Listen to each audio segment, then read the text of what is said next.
welcome to the UFC 271 post show on the ThreePieceCombo MMA Show, brought to you by the 5 Reasons Sports Network. I'm your host, Johnathan, aka 3Piece and today I'm joined by two guests.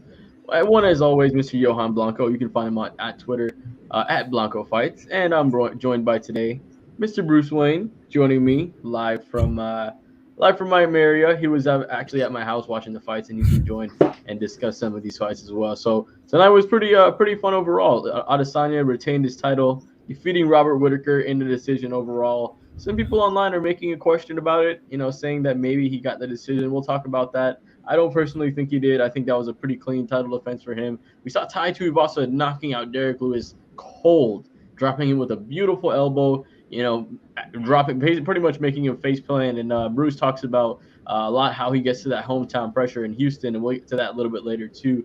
We saw a pretty good fight as well from Jared Kandaner.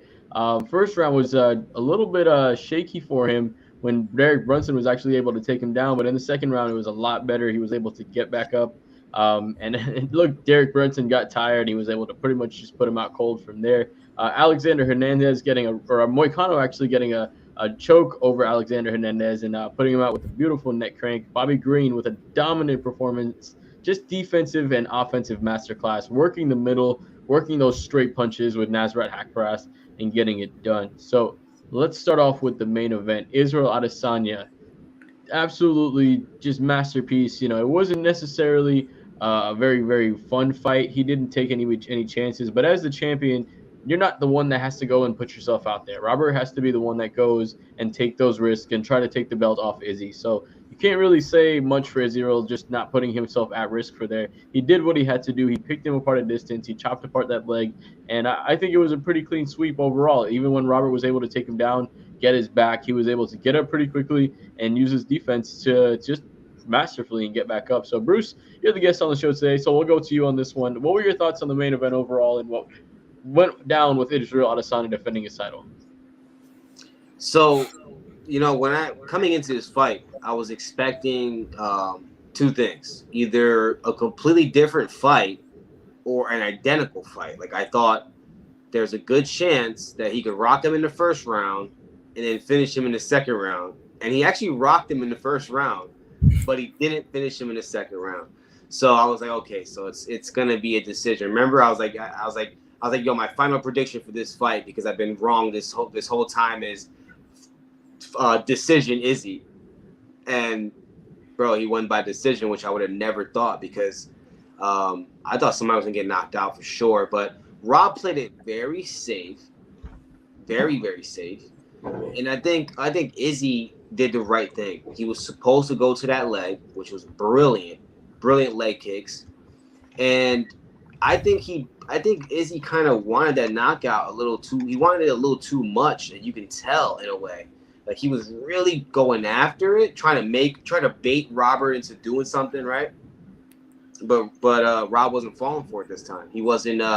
It's a couple of times he did fall for it and lunge in, kind of similar, reminiscent to that first fight. He lunged in, and you saw Izzy try to counter the same exact counter. He tried a couple of times back, but did not land. Rob obviously learned, right? He made the proper adjustments, and he brought in that boxing coach, famous boxing coach or whatever.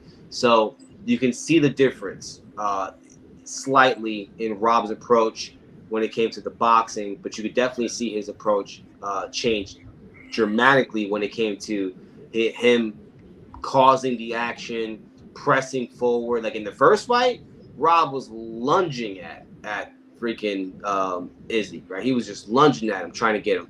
This fight, he was trying to be smart, chip away, cause I guess some kind of clash where Rob on the outside can catch him, but which is basically what Izzy did to him in the first fight. That's kind of the only vibe I got, was he was trying to counter Izzy. He's trying to counter a great counter striker, and I don't think that was the best plan. I think it was just a masterful performance from Izzy, in my opinion, because he did what he was supposed to do. Yeah, he didn't knock him out, and I get it. People, they want to see the knockout, but come on, for those who really love martial arts and just everything about it, you loved that fight. That fight was it was a great fight. It was a chess match. It was a intense, high level chess match where both gentlemen knew, yo, we cannot make that many mistakes in here. We can't slip up.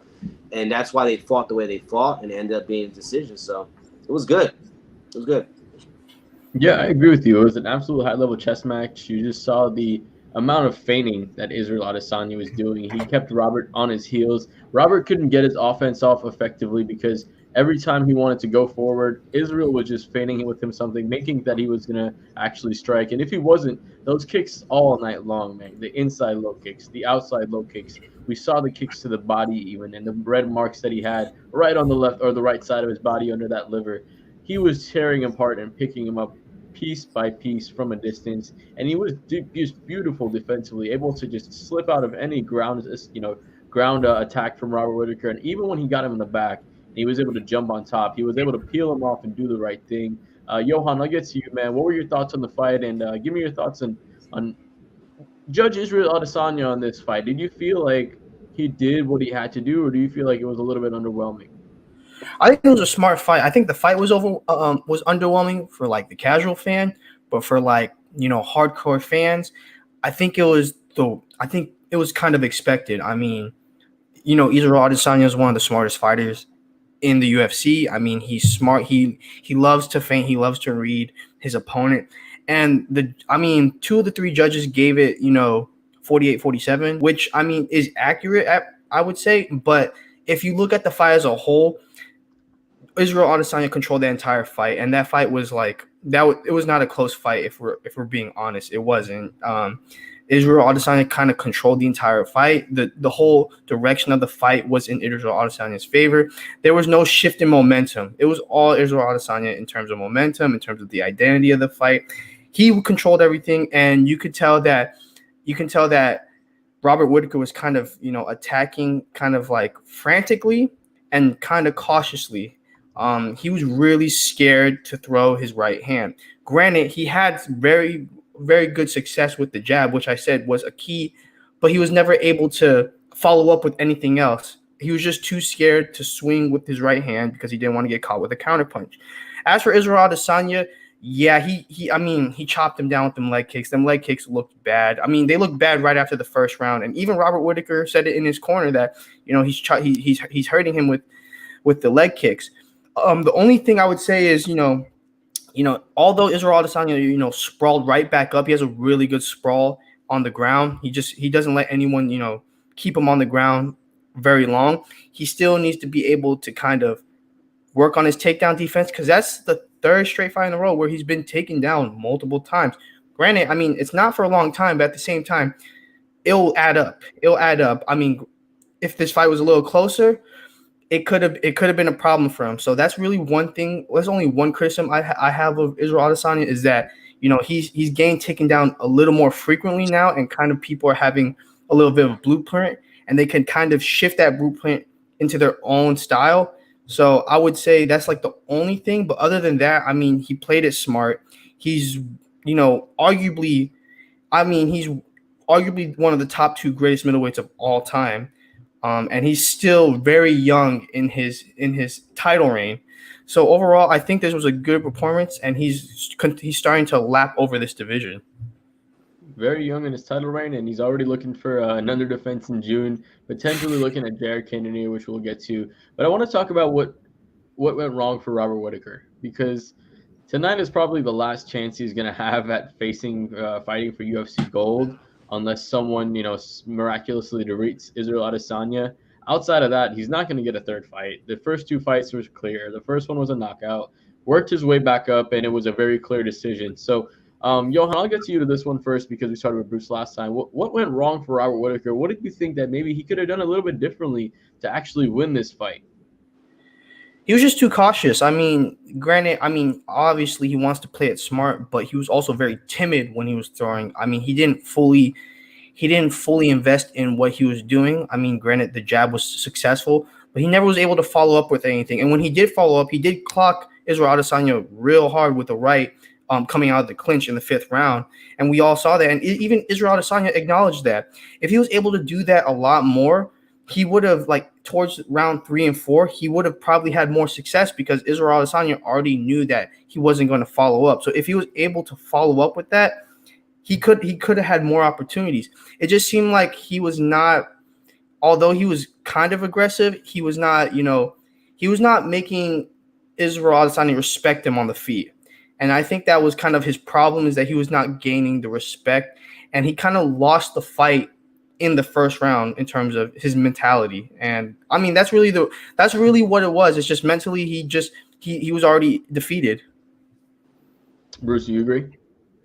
Yeah, 100%. I agree. I think Rob came into this fight with unconsciously the goal of just surviving and not getting knocked out like he did the first round. And when you make that as a focus point, then you end up achieving that instead of winning, and that could have maybe played a part into his whole timidness and lack of aggression, I guess you could say, right? Like you're supposed to want the belt. The old Robert Whittaker on the way up in ranks would not have fought for the belt like that. He did talk about in previous interviews how he liked that. He liked the whole climb up the ladder, and it's different when you're at the top and stuff. So it gave you a little insight into his mentality, right? And then you put that together with that, it's like, okay, well, yeah, he had the unconscious intention of just barely, of just not really winning, but at least surviving. And he got that. And I think, game plan wise, I think the boxing coach, I don't know what the game plan was with the boxing coach, but I can only assume, as a person who knows a little bit about striking, I can only assume that they noticed that Izzy does, lean back a lot.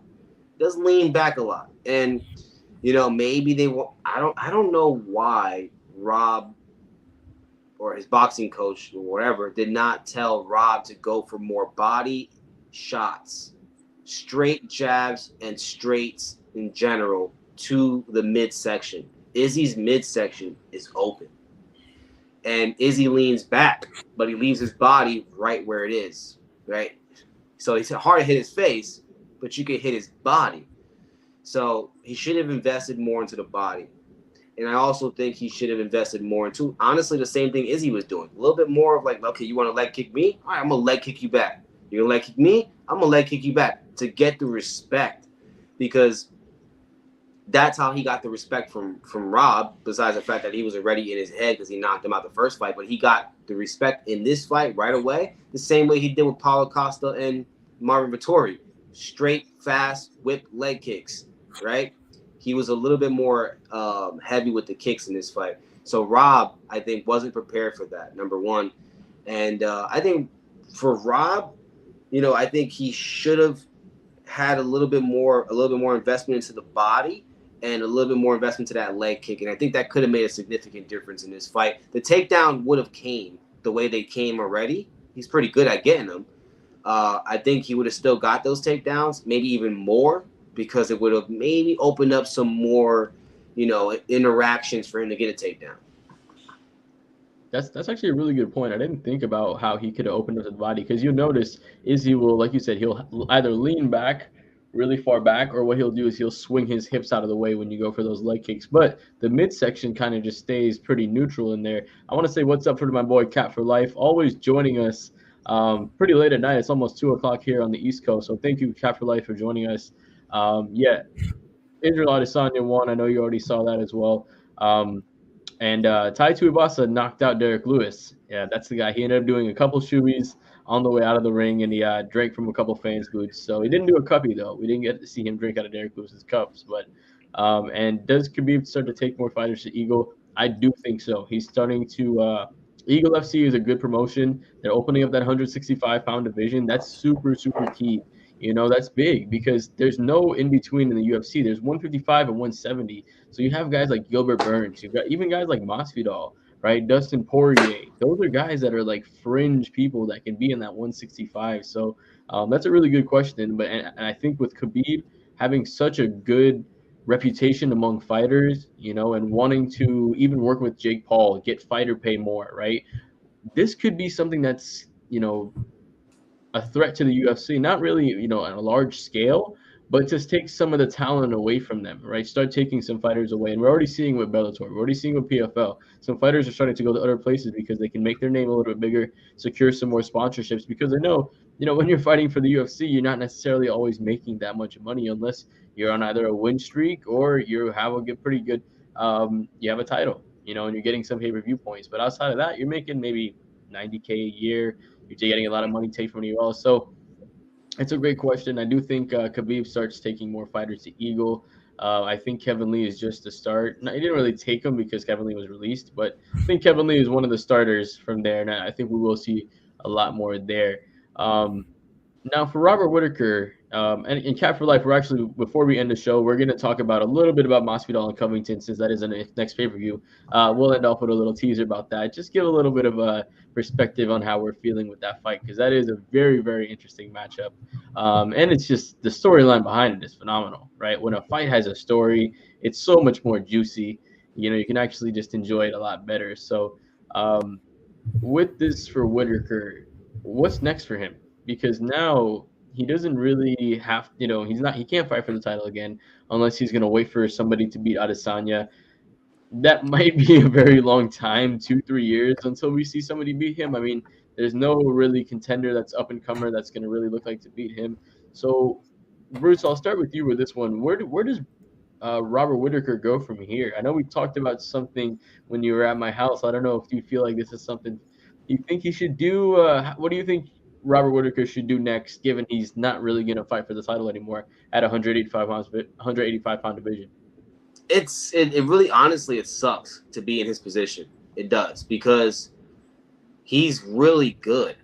Like, if Israel did not exist, Rob would still be the reigning defending middleweight champion. In fact, I think he'd beat Vettori. I think he'd beat Paul Acosta. I think Robert Whittaker beats everybody in that division, except for maybe, depending on us finding out how good the ground game is of Pereira, the guy who knocked out Israel in kickboxing.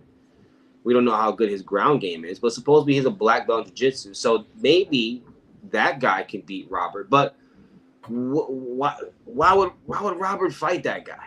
What does Robert get from that? So it's a sticky situation if you're Rob, to be honest. Like, you really don't have much options. Wait till somebody beats Izzy, really? But come on now, that might not ever happen. It's tough. You really he's in a crazy position. But honestly, I was talking about him moving up to light heavyweight, which I think is a good idea if certain people are at the top and who are champion. Honestly, I do put him. He's smaller for sure. Size advantage, would be huge in favor of like guys like Johan and Glover. But man, I think that would be great. I think he would have a decent run, because I think the light heavyweight division, honestly, is weak right now. I'm gonna be honest. I think it's the weakest division in the UFC right now, as is who's in there, the weakest division. And I think the only other option would be to go down in weight. Which, by the way, Usman is pretty much the same size as Robert Whittaker.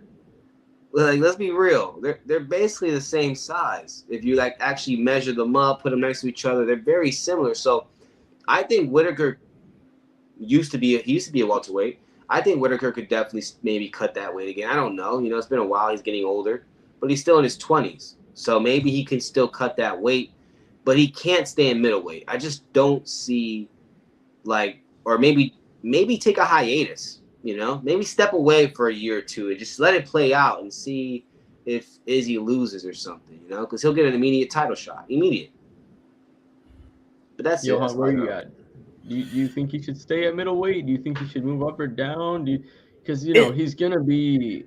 I don't see Israel Adesanya losing anytime soon, and even if he does, I feel like he's gonna get an immediate rematch with whoever beats him, anyways, just due to how long he's been at the top of the division. They're not gonna not give him a rematch, right? So, what do you think should be next for Robert Whittaker?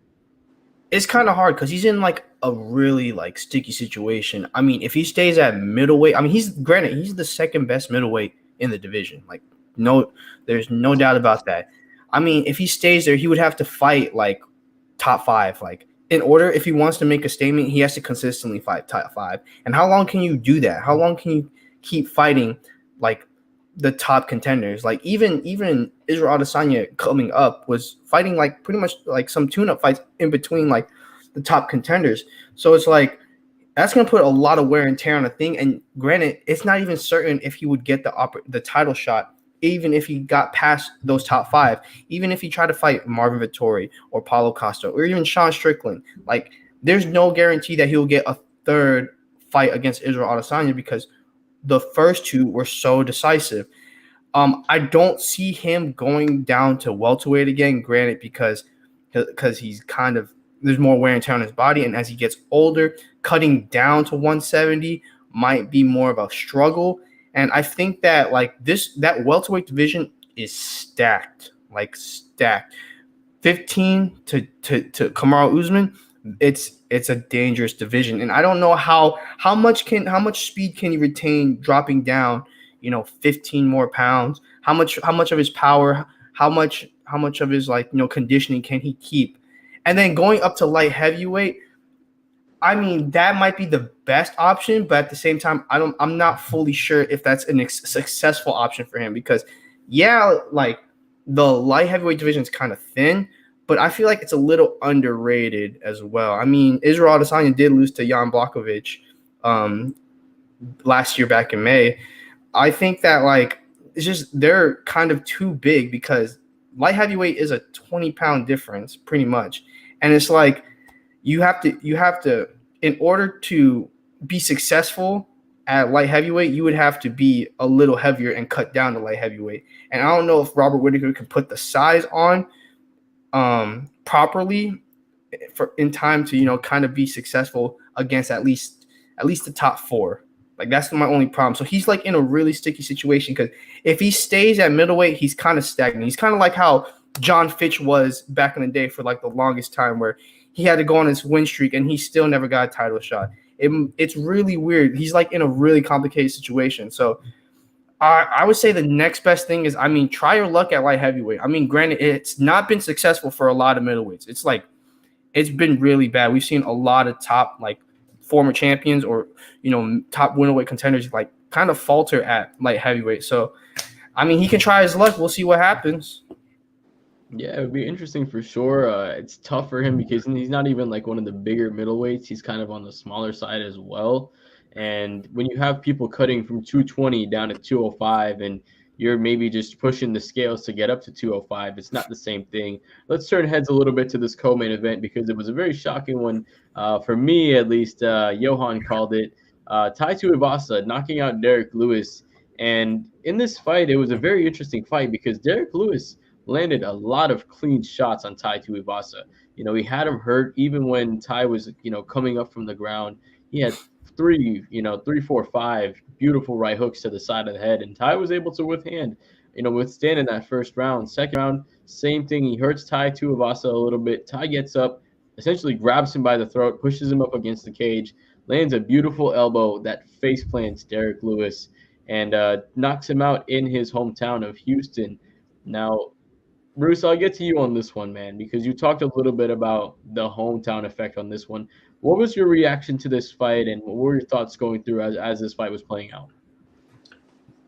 Well, right away you noticed Derek Lewis, when he was walking out, when he was standing across, when it was getting announced, you saw he's he's not light skinned either, but you can see that he looked a little pale in the face. It was weird. The color was gone. He looked I'm sorry. Yeah, he swang and banged a little bit, but that wasn't Derek Lewis, man. That wasn't the best Derek Lewis. I felt like he at moments looked like a deer in the headlights. And even when that elbow landed, I was like, really? That elbow just face planted him like that? It was weird. It's even when he fought Gane in Houston, it seems like he folds under that type of pressure. And look, he had his kids in the crowd for the first time ever. His kids were in the crowd. So that has to play something up here. And, some people do great under pressure and some people don't. And I honestly don't think Derek does because look how easily Derek lost to DC. Yes, DC is a better fighter and probably win that fight 10 out of 10 times, but he made it look easy. Like DC made it look easy. And for some reason, it's like when there's any type of pressure, Derek Lewis becomes very easy to beat because he's not even up there. Like he's not even in it to win it in a way. So I was shocked. But you know me, we were talking about it before the fight started. Like we didn't want either one of them to get knocked out because we liked both of them. But definitely did not expect Derek Lewis to get knocked out. Like, and you said it just a little while ago. Ty took those shots, man, to the side of the head, on the temple. One of them was clean. And Ty, yeah, he rocked Ty twice. That's the other thing, too. He rocked him twice, and he survived twice. So it was like Ty was just hell-bent on, like, winning this fight, bro. He did not care, bro. He was in it to win it. And Derek looked like he was not even sure where he was at. Like, that's what it was. Yeah, and you know the thing was Derek Lewis had a lot of good moments in this fight, but it still didn't feel like he was fighting like himself to a point, you know, to your like you said. Johan, I'll get to you on this, man. How did you feel about this fight, and did you expect this playing out this way, or did you expect Ty to win a different way? Because you did predict Ty winning this fight. Did you see it going down this way, or did you expect it to play out a little bit differently? So I did say it was going to be like under 1.5, and it was pretty much 1.5. It stopped. It ended in a round and a half. But I kind of saw it where more like Ty kind of picked him apart, kind of how Cyril Gane did, a little more powerful. But like I thought it was going to be a TKO stoppage, not like a clean knockout. One thing I did notice from Derek Lewis, so Derek Lewis has so much power, and he holds the record for the most knockouts, is that fighters are really scared to kind of bang with him and kind of, get in the inside and try to initiate a striking exchange with him. And you kind of saw no fear in Tai Tuivasa swinging for the fences. And that little fear of that kind of opened up opportunities for him. And it kind of showed that if you're willing to kind of exchange with Derek Lewis, that you more likely than not, you might be able to, kind of catch Derek Lewis. Because once Ty started, getting wild with him, and Derek, this was Derek's, like, this swinging and banging, that's Derek Lewis's game. But you saw that he kind of lost that game. And it was just really interesting to see that, like, once he got clipped, it, like, changed. Like, the momentum changed, and, like, I'm kind of speechless because I even though I called it, I didn't think it was going to happen like this. I didn't think Derek Lewis was going to get knocked out cold. I really thought it was just like, oh, he was going to get outmatched. But no, like, Tai Tuivasa is a badass motherfucker. Like, that dude is nasty. Yeah, man. He's coming off of having 3 losses in a row, and now he's on a 4-fight winning streak, or is it 5 now? It's 5 now. He's 5 now. He just defeated the record holder for the most knockouts in the heavyweight division in the UFC. Now, Derek Lewis, like Bruce said, kind of has an issue with pressure. It seems like when the stakes are the highest, he performs not at his best. Against Cyril Gane, tonight against Tai Tuivasa in his hometown. Even like you said, against DC in New York in a very, very big fight, kind of went down. Now, Derek Lewis is probably not going to get back up to the title. So, Johan, I'll go to you on this one. What's next for Derek Lewis? And I'll ask you this as a secondary question. Do you feel like he has a trouble with dealing with pressure? I mean, what's next for Derek Lewis? I mean, he's a household name, so he's going to continue fighting, but he's a fight night fighter, if that makes sense. He's a fight night main event fighter where it's not enough pressure for him to fold, but it's enough for him to, kind of stay relevant and kind of be successful in the heavyweight division. He is not a top fighter. He is now officially a gatekeeper. Like, that's what he is now. He is what, if you're able to beat him, you're at the upper echelon in the heavyweight division.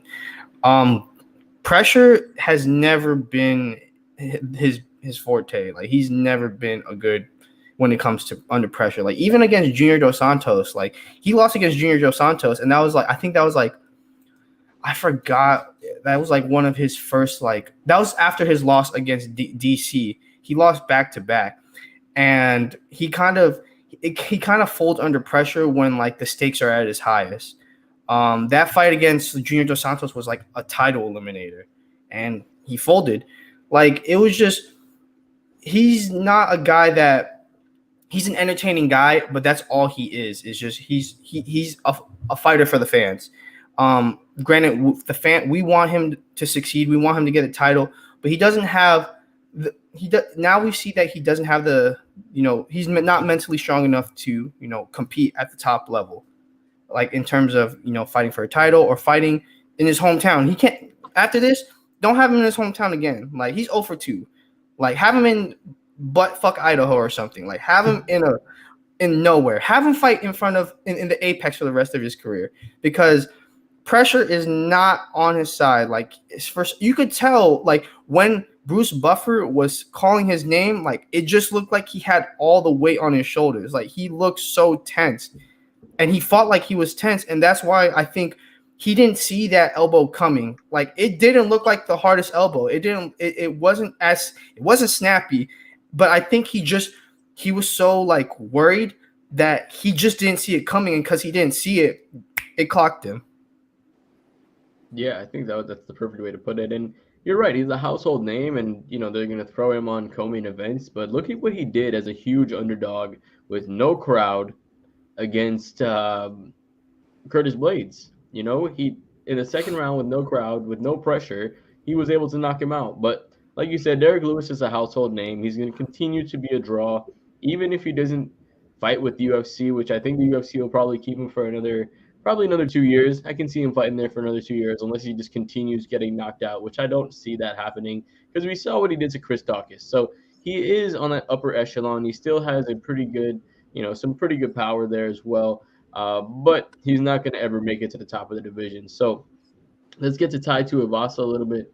Bruce, I'll get to you on this. Do you have any closing thoughts on what you think should be what's next for Derek Lewis? For Derek, yeah, he's a gatekeeper now. It sucks, because I actually like the guy, and I think everybody likes him. I think this is what I think. I think put him against Andrei Arlovsky for the next fight, right? Because he's just fighting guys for no reason now, just because he's entertaining. He's not going to get the belt again. I don't think Andre is either. They're coming off one's coming off a decision win, one's coming off of a loss. Perfect fight. I think Derek knocks out Andre, obviously suspect chin now at this age. And then we get Derek, steamrolling through the charts of the most knockouts and blah, blah, blah. And, and then they just kind of let him get like a knockout or two and then use him as a gatekeeper again for some other new upcoming heavyweight. And it's crazy when you think about it, because you just mentioned Curtis Blades. And I'm like, it's sad what's happened to Curtis Blades, because Curtis Blades has what it takes to literally dominate that division. Dominate. I mean, if Curtis Blades got Francis Ngannou down, it would have been a different story. And that's a whole different topic, but I just think now Derek Lewis is in a situation where they just got to use him to, knock some people out and then use him as a gatekeeper. Yeah, no, that's a really good point. He's going to continue to be a draw. People are going to continue to want to watch him. He's a personality, and everybody's going to continue to love Derek Lewis. Now, I want to talk about what's next for Tai Tuivasa. And as I say that, I do want to bring up the rankings because Derek Lewis was coming in. I didn't realize he was ranked this high. He was actually ranked number 3 coming in, and Tai Tuivasa was all the way down at 11. Now, you beat the number 3 ranked guy, but you make quite a big jump. And, you're not going to fight Stipe Miocic. You're not going to fight Cyril Gane just yet. But there's a couple names that are pretty under, right under Derek Lewis that he should fight just to kind of show that he's upholding that rank. Alexander Volkov, Curtis Blades, Jairzinho Rozenstruik. Of those 3, which one do you think should be next for Tai Tuivasa? Johan, I'll go to you, bro. I would say he should fight Jairzinho Rozenstruik. I think that would probably be the next best thing for him. I think if he fights Curtis Blades, he's going to get dominated. I honestly think so. I think Curtis Blades is still one of the top guys in the heavyweight division. As for Alexander Volkov, he's scheduled to fight Tom Aspinall, so we can't even consider him because he's fighting another up-and-coming heavyweight, which we can talk about later. But what's interesting about this win for Tai Tuivasa is now it's kind of opened up the heavyweight division. You and I have talked about it. It's almost like it was kind of getting closed off because we were saying like 1 through 4 is pretty elite, and then it's like there's a big drop off from 5 to like 15. And now with Ty beating Derek, it kind of brings a new contender or a new potential matchup in the heavyweight division. I mean, I say he fights either Jairzinho Rozenstruik or Curtis Blades, but if he fights Curtis Blades, he's not going to win. If he fights Jairzinho Rozenstruik, I mean, I think it will raise his stock and it'll also raise his title hopes. Yeah, that's a really good point. And to your point, Alexander Volkov has a fight in roughly a month against Tom Aspinall, a really, really good up-and-comer. I mean, he destroyed Sergey Spivak, subbed Andrei Orlovsky, destroyed Alan Badeau. I mean, he's not even showing his wrestling and his Brazilian jiu-jitsu chops, and that's what he's known for. He's just showing mostly his striking chops. So he's really good. He's going to be fighting Alexander Volkov. So maybe you can put, if Tom Aspinall beats Volkov, you put Tom Aspinall versus Tai Tuivasa, or if Jairzinho beats Marcin Tybura, you can have that happen. If Tybura beats Jairzinho Rozenstruik, you have Tybura face Tai Tuivasa. So there's a lot of moving parts here because there's a lot of these new up-and-comers and these new kind of next-generation heavyweights that are coming up right now. So, Bruce, I'll get to you on this one. Like I said, there's a couple options. Alexander Volkov is going to be fighting Aspinall in a month. So in about a month, we'll see who's going to be, in the top 8. So Volkov, Aspinall, Rozenstruik, Tybura, or even Curtis Blades. Which one of those do you think should be the name that's next for Tai Tuivasa? I think I was gonna pick honestly the same one Johan picked, right? Hopefully I got his name correctly. I can't even say that guy's name. Jairzinho Rozenstruik, right? Whatever. That guy was the one I was gonna pick, but I'm gonna just go ahead and throw this one out there just because no one's expecting it. Why not? He skipped the line to fight number 3. Number 3, why not put the 2 last guys to beat Derek Lewis up against each other? Why not Ty versus Gane? Why not? I think Gane will probably just pick him apart the same way he did Derek Lewis, but you don't now. Honestly, now at this stage in Ty's career, with the momentum he has, momentum is a very real thing, very, very important thing in the fight career. I think with this momentum that he has right now and Gane coming off that loss, I think this would be the best time, if there was ever a time, to give Ty a chance against Gane. Right? This would be it right here. So I think, oh hell yeah, Ty with the leg kicks and Gane's skinny lower legs. His lower legs are nowhere near like Ty's. That would be an interesting fight. It really would, because Ty is the guy now at this point where, because of tonight's fight, you don't want to underestimate him ever again. Like, you don't. He could pull miracles out of nowhere. He's just a gritty guy. He's Bam Bam for a reason. So I think Gane, why not? Yeah, Gane, that's actually a good point, right? When fighters have a lot of momentum, Dana White tends to use that streak and kind of build them up, but he has usually 1 or 2 paths, right? He tries to usually protect the star, kind of like with Sean O'Malley, kind of lets them bud. But when you see somebody like Tai Tuivasa, he's kind of building his own star. This guy has a huge following that he's built by himself, doing a shoey, something that just is unique, right? That just makes him stick out. So he's something that somebody remembers. Him versus Cyril Gane, I don't really like that matchup. I think the best matchup for him, like you guys said, would be the Rozenstruik fight. If he wins, if Marcin Tybura wins, I think him versus Marcin Tybura would be a good fight, right? Have him fight in the top 5. That's a pretty good fight. Tybura is a good guy in the clinch. He's decent Muay Thai fighter. So yeah, it would be a pretty interesting fight there. So let's get to the kind of the number 1 contender fight that we saw tonight. We saw Jared Kandaner starching Derek Brunson, and man, I thought Blonde Brunson was a different animal, but it just seemed like the energy of Jared Cannonier was on another level. Johan, I'll go to you on this, man. We both called this one wrong.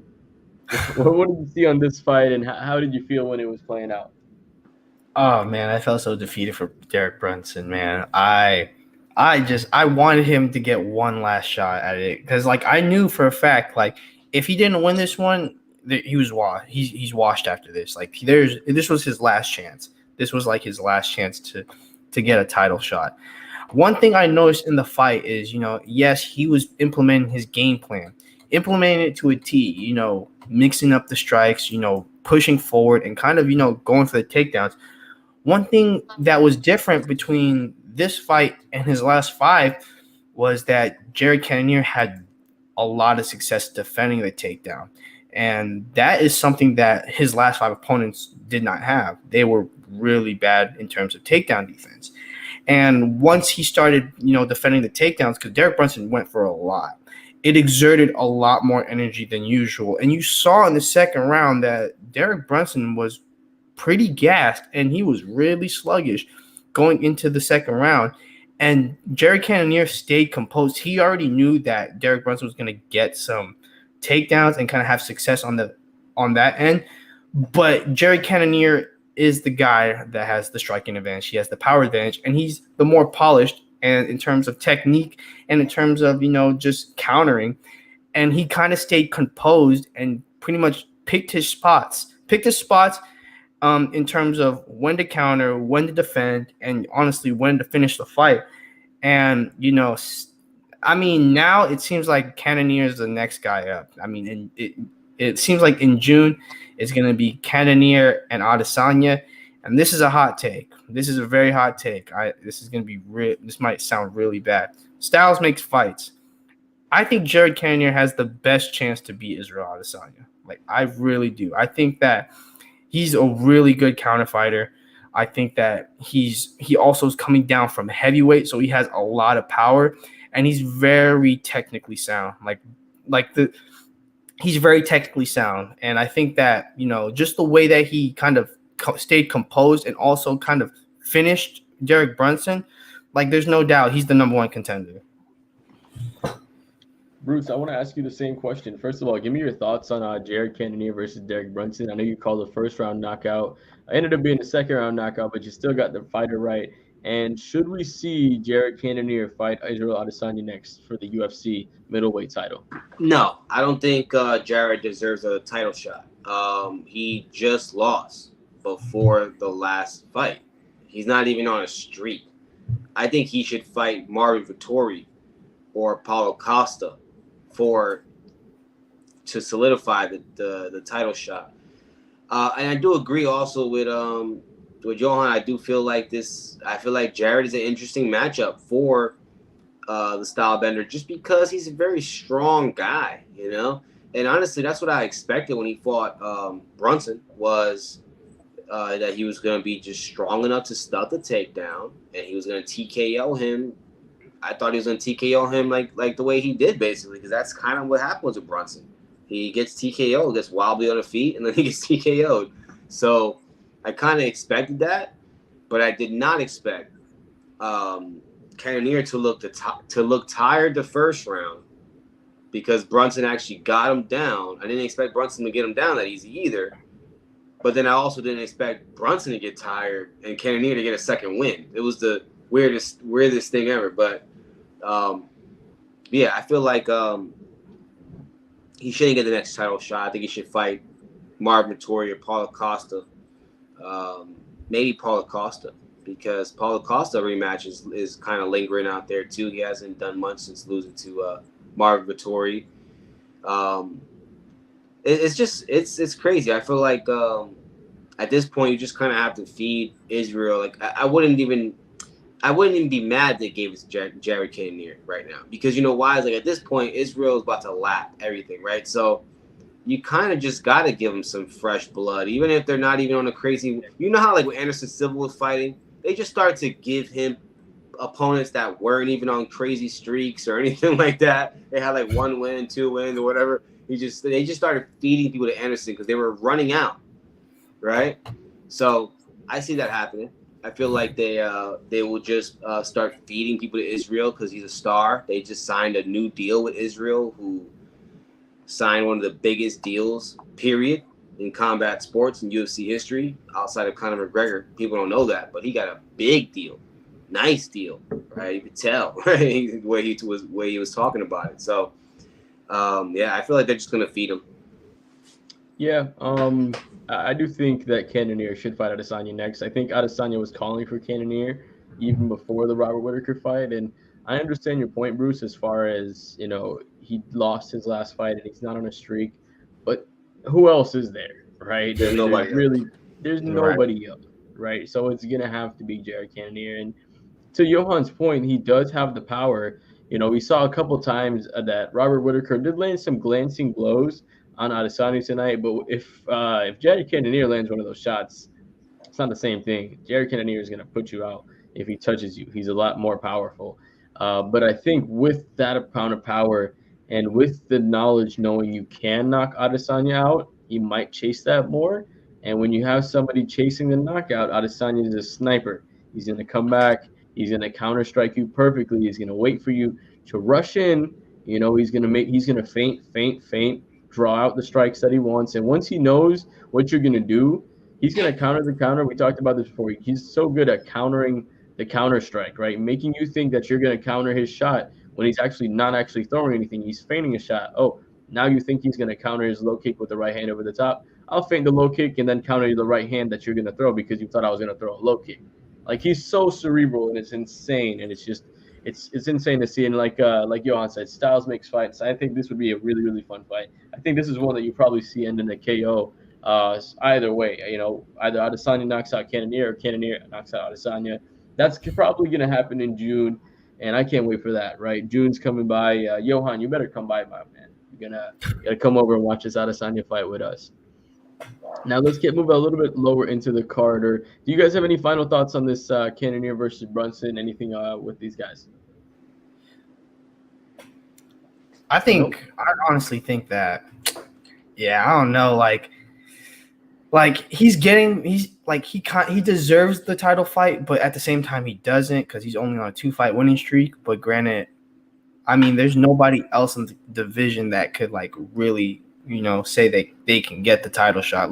You can't even give it to Sean Strickland because, he's just so low in the rankings. He's just getting up there, and I don't think he's prepared for that. So it's you have to give it to Jared Cannonier. But I still think that, granted, the momentum's not fully there for him, I still think it's going to be a good matchup, and I think it will sell pay-per-views.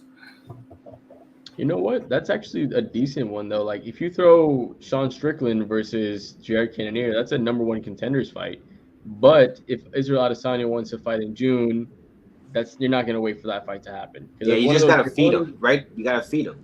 You got to feed him, because if one of those fighters, even if, let's say, Sean Strickland wins, he might break his hand using that jab, right? And Johan, I'll give you that, man. He does have a better jab, for sure. But yeah, let's get into the next fight. Renato Moicano with a stoppage win over Alexander Hernandez, getting a rear naked choke on this one. Johan, I'll start with you, brother. How did you feel about this fight? Alexander Hernandez is a bum. I'm going to say that right now. He's a bum, bro. He was complaining the entire week that he was on the mid card. Bumped down Kyler Phillips to the preliminary card just to get submitted. Anytime he makes headlines, man, he just puts more pressure on him, and now another loss in the lightweight division. In terms of the fight, Renato Moicano, what a beautiful sequence to finish the fight. It was a four punch sequence that kind of, stunned Alexander Hernandez, and then he took the back right away. Or I think Alexander Hernandez tried to go for a takedown, and then Renato Moicano, took the back right away and slipped under the chin so smoothly, and it looks so good. And I think that moving up in weight, I think he's starting to get his groove in the lightweight division. He was a top contender in featherweight in 2019.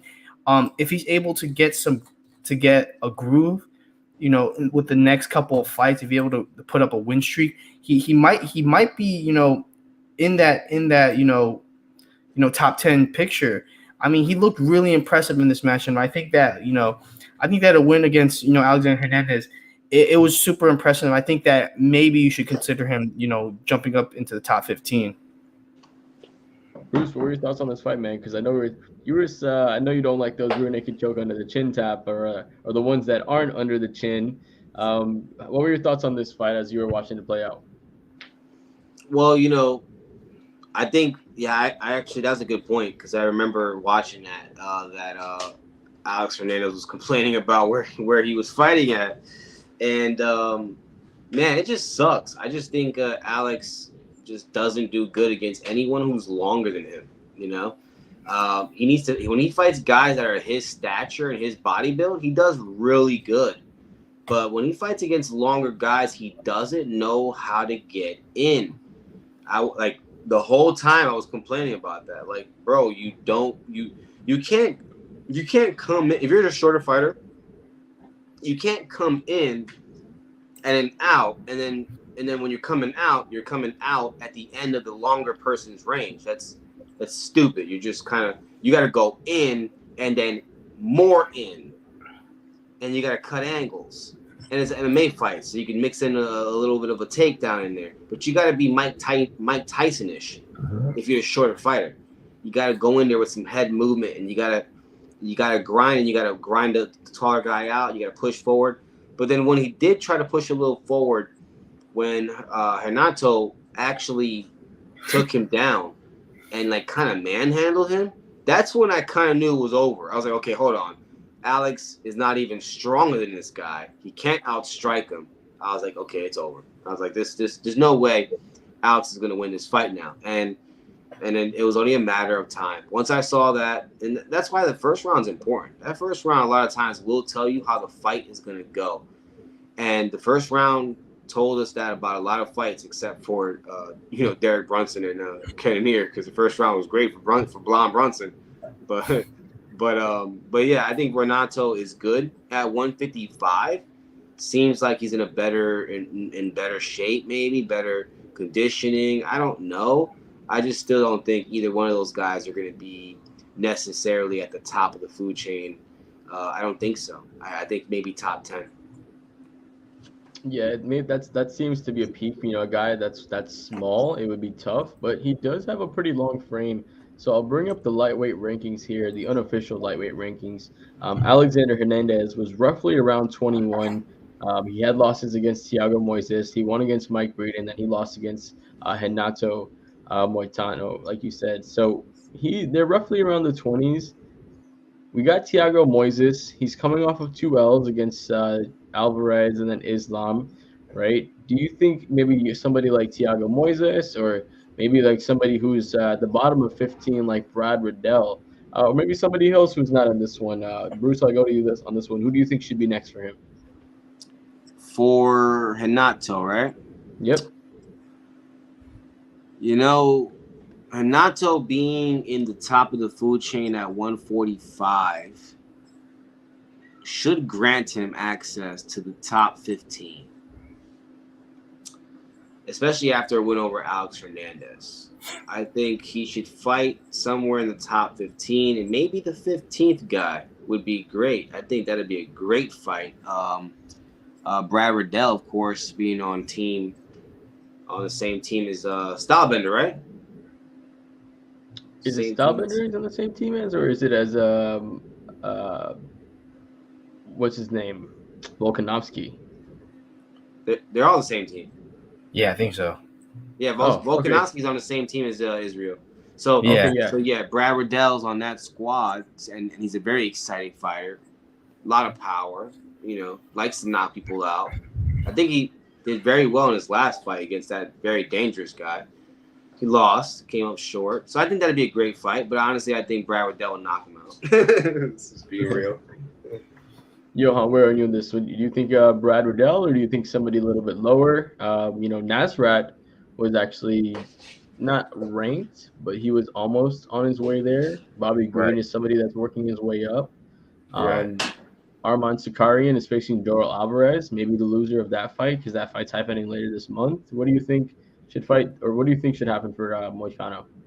Yeah, so I see Alexander Hernandez was at 21. He really should be at like 51. He's a bum for real. Like, I don't know why he's, in the top. But aside from that, if you go up a little bit, if you scroll up a little bit, there is a matchup that kind of intrigues my eye, and that is Gregor Gillespie. That could be an interesting matchup. I mean, it would be a contrast in style, striker versus grappler, even though Moicano does have a good jiu-jitsu game.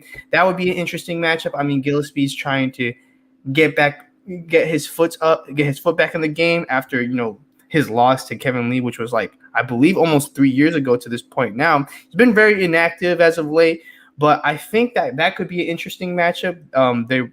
He doesn't have a fight lined up.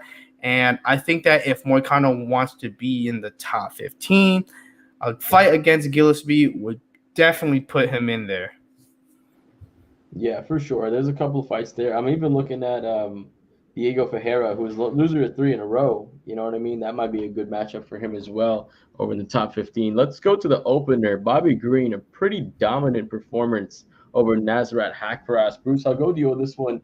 I know we were talking about how just beautiful and crisp the boxing was. You wanted him to go to the body a little bit more. When he did, it was a success because he made Nasrat drop his hands. Nasrat used a really, really high guard, but Bobby was just really good with his defense, really slick. Just right down the middle was all over this just all night long. I think he set a record personal best for significant strikes, and I think he set the lightweight record for significant strikes attempted or landed. I know it was something with the strikes. I know he broke some record. Yeah. So he was up there. But Bruce, I'll let you start on this one, man. What did you see from Bobby Green in this fight? I mean, Bobby did what Bobby always does, and he had the right opponent, the right dance partner for his approach, for his style. But that style only works great with certain people. So Bobby cannot fight like that moving into the upper echelon. He cannot fight like that against someone like Dustin Poirier. And look what happened last time, right? Dustin cracked him nicely because somebody with real crisp, nice boxing and somewhat of some elusiveness as well and swag, I guess you could say, does great against Bobby. I think Bobby does really good. It was just the opponent. He had the right dance partner for tonight to shine like that, to butcher his face and basically be able to, do all that, make it look the way he made it look kind of easy in a way. It was the perfect dance partner. Honestly, I'm surprised Nasparat, whatever his name is, was able to take the punches and the punishment. I think it was just luck. He could have got clipped. He could have got hit in the right spot, but he just kept getting hit in spots where it really wasn't rocking him, but it was definitely doing damage. And like you said, right away I noticed. I was like, yo, go to the body, go to the body. He started to go to the body, and he started to do all of what I expected. Johan, talk to me about what you saw, and talk to me what you think what should be next for Bobby Green, because John Anik was even saying, because Bobby Green had a very beautiful post-fight interview just talking about essentially just fuck everybody that doesn't say you can't do anything, right? Because who is anybody to say you can't do anything, right? I never thought I was going to be sitting here talking about sports my whole fucking life. Like, here we are doing it. Like, there's nobody knows, right? And Bobby Green with one of the most badass post-fight interviews. And Anik said he should headline, maybe a fight night coming up. And he is working himself back up. He had a pretty impressive fight recently over Ally Akinta with a beautiful knockout. Tough loss against Fiziev before that, but now he's on a 2-fight winning streak. He's working himself way back up. Pretty similar to Moicano as far as the position he is in the rankings. They're in the 20s. What do you think should be next for Bobby Green, and what did you see from him in this fight as well? I definitely think the fight was pretty one-sided. You could tell by right away from his body language how composed he was and how he was it was just like everything was just coming naturally to him. Like he wasn't overthinking. Like it was just natural instinct, natural reflexes. And he was just picking his shots. And the way he picked his shots was just so smooth and so thoughtless. Like he did it like it was second nature. And I think that's what really impressed me about this fight. It's just that he was just able to easily get those counters in, hit where he wanted to, get hit, and not really worry about that. it raised his stock. I mean, he's a household name already. He kind of raised his stock a bit, just kind of having like a beautiful performance like that.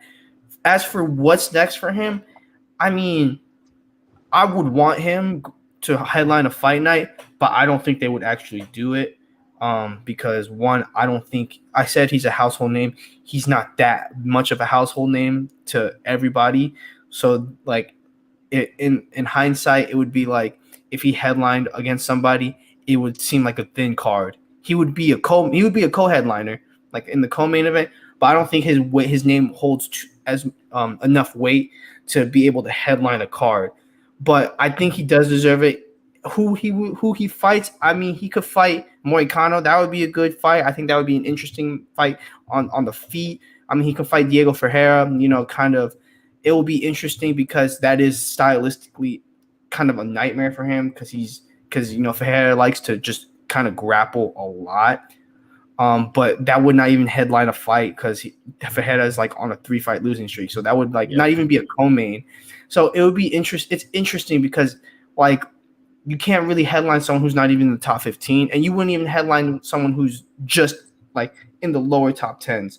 So I mean, I'd say pick apart like I say he has to kind of get fights that are stylistically favorable to him because he's not going to go and be a top contender anymore. I think that's past him now. His best chance was like in 2015 to be a top contender when he was like rolling through Josh Thompson and stuff like that. That was his best shot.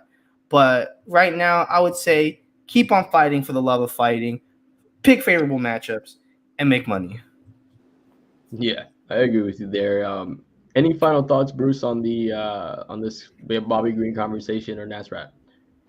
No, I mean, I just feel like Bobby had a point in his career early on where he could have really been something big, and I still see remnants of that. I still see it there. We see that he has like some natural it factor, natural star kind of factor to him, but it just seems like, I don't know, it's like he didn't get his break, which sucks and happens to some fighters. And 35 years old, as much as it's still physical decent prime, him beating, someone like Makachev or, these top guys, I just don't see that happening.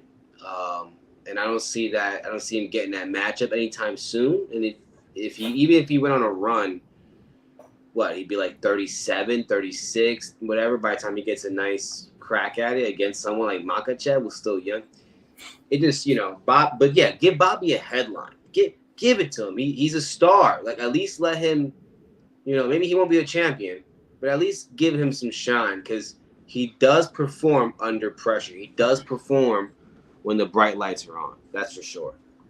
Yeah, he always does. He always puts on good fights. I mean, we saw it last time against Ali Akinta. That was another fight as well. But phenomenal main card. The main card was really good. I thought it was a lot of fun. Brunson or Kandaner, Tai Tuivasa. We saw the rear naked chokehold from Moicano. So overall, it was a really good fight. Over in the prelims, we had a couple of good submissions as well. Kyler Phillips, who was supposed to be on the main card, actually they moved that down. He was able to get a beautiful triangle armbar over Marcelo Rojo. Casey O'Neill with a pretty dominant win. Not sure why it was a split decision over Roxanne Modafferi. Andrei Arlovsky still keeping it going at his age. We saw Douglas Silva de Andrade with a beautiful win over Sergey Morozov, who actually dropped Douglas in the first round. That was a pretty interesting fight as well. Maxim Grishin destroying William Knight. It was just picking him apart. Pretty basic stuff there. Jeremiah Wells kind of baiting Blood Diamond into swinging on him and then getting a takedown, submitting him for a rear naked choke. So let's play one of our favorite games here on the Three-Piece Combo MMA Show. Let's play Guess the Bonus. So, like I said, there was 6 finishes. We had Jeremiah Wells, rear naked choke over Blood Diamond in the first round. Douglas Silva de Andrade, rear naked choke in the second round over Sergey Morozov. We had the triangle armbar by Kyler Phillips over Rojo. We had the Moicano rear naked choke. We had the Kandaner knockout over Brunson, and we had the Tai Tuivasa knockout over Derek Lewis, plus all the other fights. There was 2 performance bonuses and 1 fight of the night. So, Johan, you know how this works, so I'll let you start it off so that way Bruce can kind of let a little feel to it. Who got the 2 bonuses? Who got the fight of the night? Do we get a hint or no? Make it too easy. Ooh. You guessed it too easy last time because I told you, and there's only how many finishes on there? There's only 3 finishes on the main card. So if I told you, it'd be too easy. Okay, so I'll let you know. The fight of the night is on the prelims, though. Okay. Damn, that sucks. Okay. So performance of the night. You said there's 2? There's 2.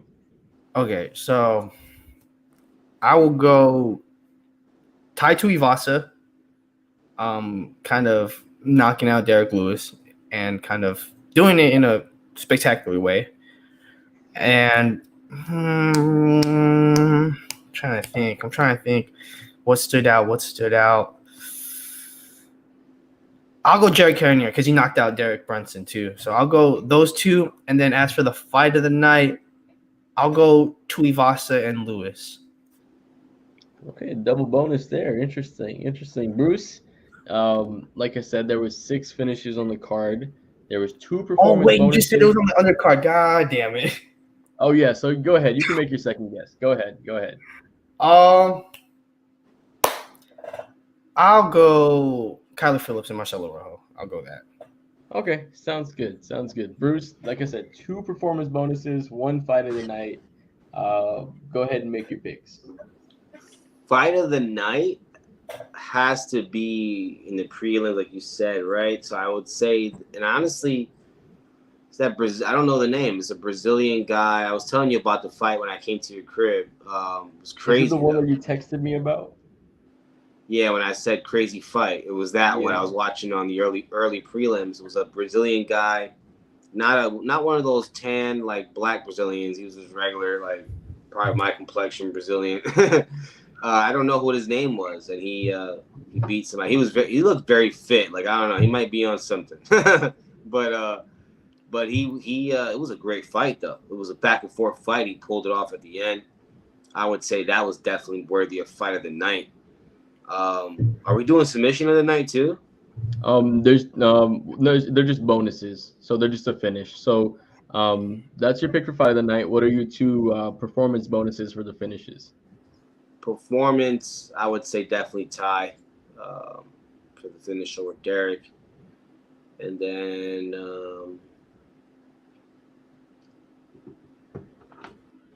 I would say I'm gonna say Moicano just because he like called it out and like screamed at the end.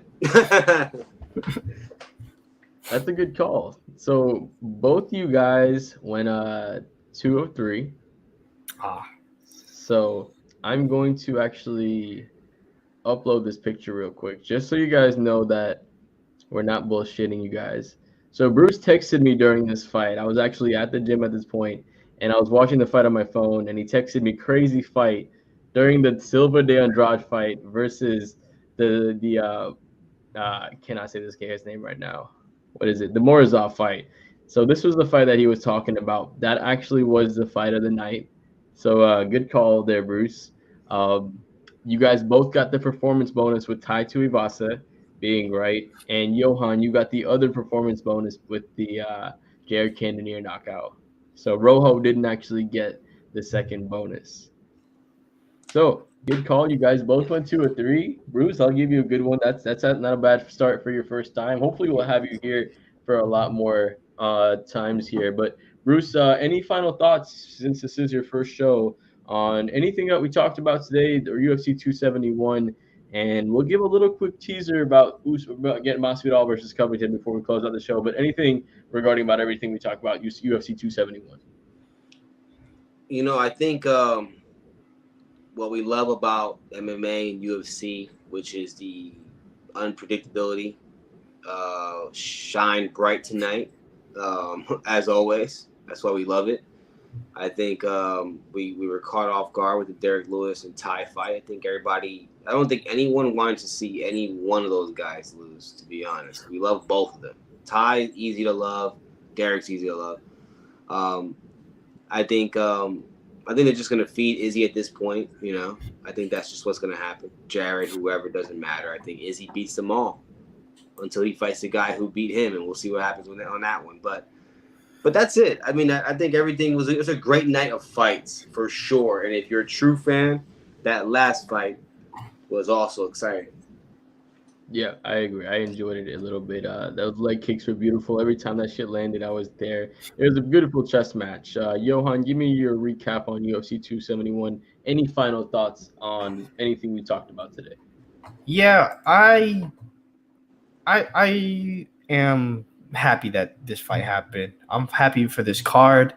I mean, the main card really did deliver. I mean, granted, people might not like how the main event, ended or how it played out, but if you're a real fan of, MMA and the UFC, and you're a fan of high level fighters, that's how high level fighters fight. It's not gonna be standing and banging, because that's not what high level is. A high level is outthinking your opponent. That's literally what it is. Outthinking, out techniquing, all of that. And I think that is what you really saw with Israel Adesanya. And that's one of his appeals to hardcore fans about Israel Adesanya, is that he, even though he does have the finishes and he is flashy, he's one of the smartest fighters, and he's one of the most, he's a world-class fighter at the end of the day. And even like just the overall card was exciting. I mean, the tie stoppage, exciting. Jared Cannonier, number one contender now. Renato Moicano, that was an impressive performance. Bobby Green put on one of his best performances of his entire career. And even, Roxanne Modafferi, her last fight, we just saw her last fight, and, she put her heart out there. And, stuff like this makes me, just glad that I'm an MMA fan and that I watch these pretty much religiously. Like, it's nights like these, and I can't wait for next month.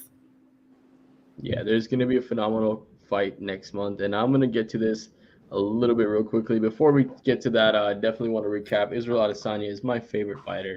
I was absolutely very happy to see him win. He has a long way to go to catching Anderson Silva in the middleweight division for being the middleweight king of all time, but I do think he has a path to get there. I think with the skills he has, with the takedown defense, and with the type of guys that make it to the top of the middleweight division, they're not really wrestling heavy. They're all very striking heavy outside of Derek Brunson, and we saw what happened with him tonight. So there's not many wrestlers coming for him anyways in the middleweight division, and anybody that does have wrestling is a secondary wrestler that just uses that to try to mix in it with their striking, like we saw Robert Whittaker tonight. So overall, great fight. Like we said, Tai Tuivasa, phenomenal knockout over Derek Lewis. His star is going to continue to shine because he already was a star coming in.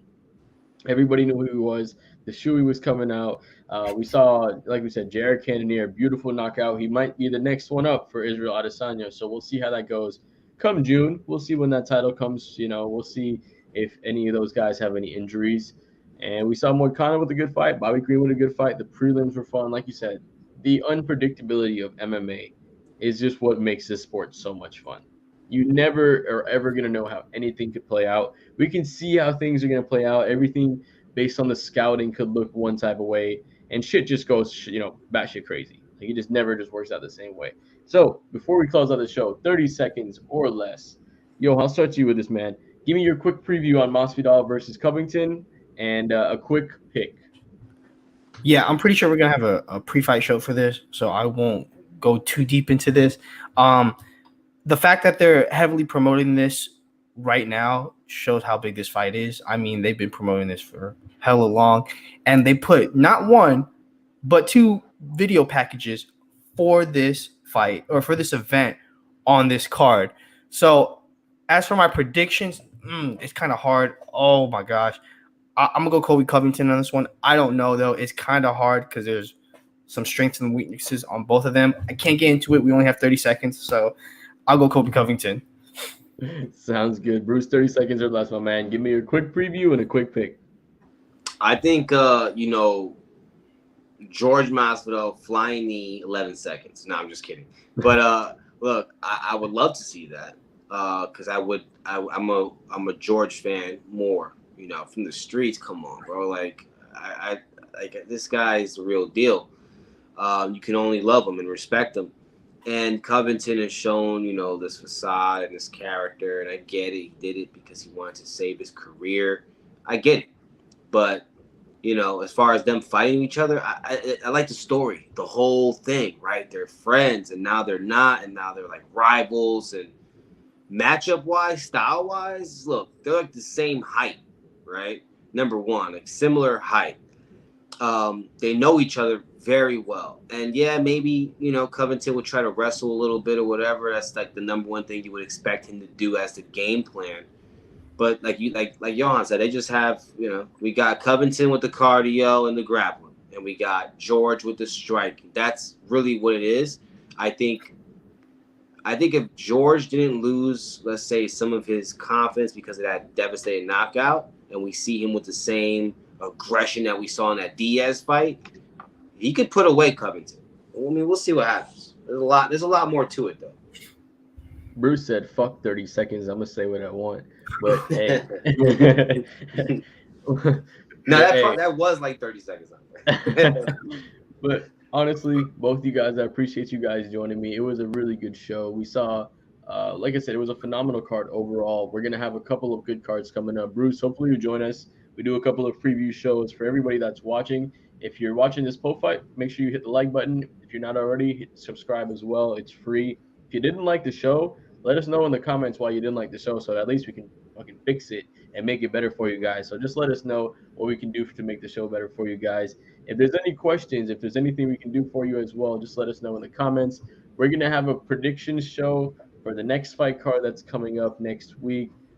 It's going to be the main event followed out, so it's going to be Walker versus Hill. So me and Johan are going to be doing a predictions video. That'll be dropping on Tuesday. Bruce, if you want to join us for that, you're more than welcome to. We actually have the Fizzy Phoebos. Oh, my God. I haven't heard Phoebos since I played, I think, Sapphire. Alex is the only middleweight I can see standing up with Adesanya. Bruce was saying that, and I can see that as well as far as that, but I don't know how far his MMA skills are yet. Is he going to be able to, Bruce talked about it like you said, is he going to be able to defend a takedown? Like when he defends, or when he fights a high-level grappler, when he eventually gets to the gatekeeper in Derek Brunson, is he going to, Derek Brunson going to take him down? We'll see how that goes. But thank you, Fizzy Phoebos, for joining in. Thanks, Cat for Lice, for checking us out as well. And thanks, everybody else, for checking out the UFC 271 post show on the Three-Piece Combo MMA Show, brought to you by the 5 Reasons Sports Network. I'm your host, Johnathan, joined by Johan Blanco at Blanco Fights and at Bruce, Mr. Bruce as well. Appreciate you guys, and until next time,